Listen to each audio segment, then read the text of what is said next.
question to you will be post pregnancy க்கு அப்புறமா ஒரு பெண் அவங்க எப்படி பார்த்துக்கணும், என்ன மாதிரி கேர்லாம் அவங்க எடுத்துக்கணும், ஃபுட் ஹேபிட்ஸ்ல இருக்கலாம், இல்ல லைஃப் ஸ்டைல்ல இருக்கலாம், or anything, அது பத்தி சொல்லுங்க. See, post pregnancy அப்படினும் போது பாத்தீங்கன்னா there's something like immediate pregnancy and late postpartum. Immediate ன்றது நமக்கு டெலிவரி ஆகி ஒரு 3 months அது வந்து immediate postpartum னு சொல்லுவோம். So late ன்றது maybe even 1 year, பேபி பிறந்து 1 year வரைக்கும். So first 3 months வந்து என்னன்னா mentally வந்து அவங்க வந்து ஒரு பேபியை பார்த்துக்க போறாங்க அப்படின்றதுக்கு அவங்க அடாப்ட் பண்ணிக்கணும். பேபியை வந்து அவங்க கேர் டேக் பண்ண போறாங்கன்றது they should be very sure. And பேபியை வந்து எப்படி க்ரூம் பண்ணணும் அப்படின்றத வந்து அவங்க கற்றுக்கணும், ஃபுல்லாக கற்றுக்கிட்டு. ஸோ தெரியலன்னா பெரியவங்க கிட்ட கற்றுக்கலாம், இல்லை பீடியாட்ரிஷியன் கிட்ட கற்றுக்கலாம், இல்லை ஒஜிஷியன்ஸ் கிட்ட கற்றுக்கலாம். ஸோ அவங்கள பராமரிக்கிறது அப்படின்னு வரும்போது சிலர் வந்து பார்த்திங்கன்னா 2 விதமாக இருப்பாங்க. ஒரு சிலர் தனக்கு ரொம்ப முக்கியத்துவம் கொடுத்துட்டு பேபியை காம்ப்ரமைஸ் பண்ணுவாங்க. லைக் பிரெஸ்ட் ஃபீடிங் பண்ணால் அவங்களோட பிரெஸ்ட்டு சாக் ஆகிடும்னு சொல்லி பேபிக்கு ஆர்டிஃபிஷியல் ஃபீட் கொடுப்பாங்க. ஸோ இது ஒரு குரூப் ஆஃப் பேஷன்ஸ். ஒரு குரூப் வந்து பார்த்தீங்கன்னா தண்ணியே அழிச்சிட்டு பேபிக்கு எல்லாமே பண்ணுவாங்க.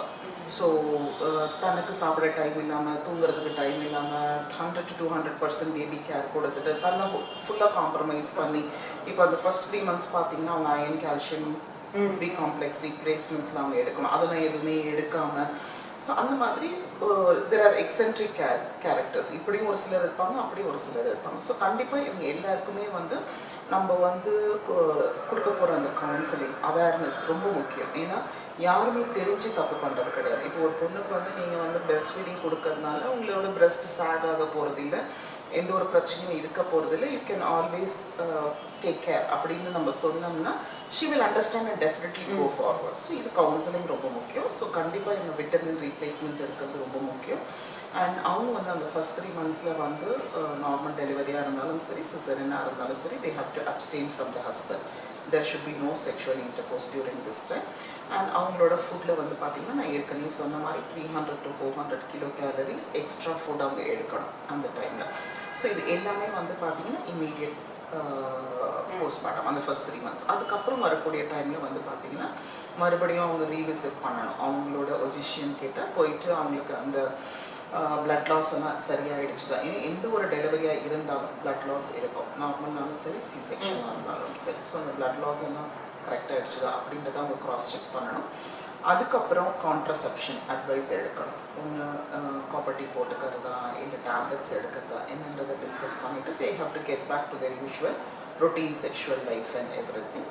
அண்ட் இது தவிர வந்து பார்த்திங்கன்னா இந்த பேரண்டிங்க்கு உண்டானது they can go through books. இப்போது குழந்தைய வந்து ஸ்டேஜ் பை ஸ்டேஜ் எப்படி வளர்க்குறதுன்றது. ஏன்னா நம்ம ஒன்றுமே தெரியாமல் குழந்தைய வளர்க்குறதோட எப்படி ஏன்னா பேரண்டிங்கிறது நம்ம லைஃப்பில் ஒன்ஸ் ஆர் ட்வைஸ் தான் நடக்க போகுது. ஸோ அதுக்கும் நம்ம ரொம்ப முக்கியத்துவம் கொடுத்து அந்த குழந்தைய எப்படி வளர்க்கணுன்றது கரெக்டாக டீட்டெயில்ஸ் எடுத்து குழந்தையோட மைல் ஸ்டோன் சொல்லுவோம், எப்போ முகம் பார்த்து சிரிக்குது, எப்போ வந்து குழந்தை வந்து குப்புத்துக்கிறது, இந்த மாதிரி முக்கியமானதெல்லாம் வந்து நம்ம நோட் பண்ணி வச்சோம்னா அந்த குழந்தை வளர்ந்த பிறகு அதுக்கும் வந்து இந்த டேட்டில் நான் குப்பத்துட்டேன், இந்த டேட்டில் வந்து நான் தவழ ஆரம்பித்தேன் அப்படின்னு அதுக்கும் தெரியும் போது இதெல்லாம் வந்து ஒரு நல்ல ஒரு சந்தோஷமான விஷயங்கள். ஸோ இந்த மாதிரி பல விஷயங்கள் இருக்குது. இப்போ நம்ம வீட்டில் இருந்து குழந்தைய வளர்த்தாலும் சரி, வேலைக்கு போய் குழந்தைய வளர்த்தாலும் சரி, இதெல்லாம் நம்ம இன்னொன்று பண்ணும்போது நம்மளுக்கும் சரி நம்மளோட குழந்தைக்கும் சரி பின்னிட்டு ரொம்ப சந்தோஷம் கொடுக்கக்கூடிய விஷயங்கள்லாம் இருக்கும்.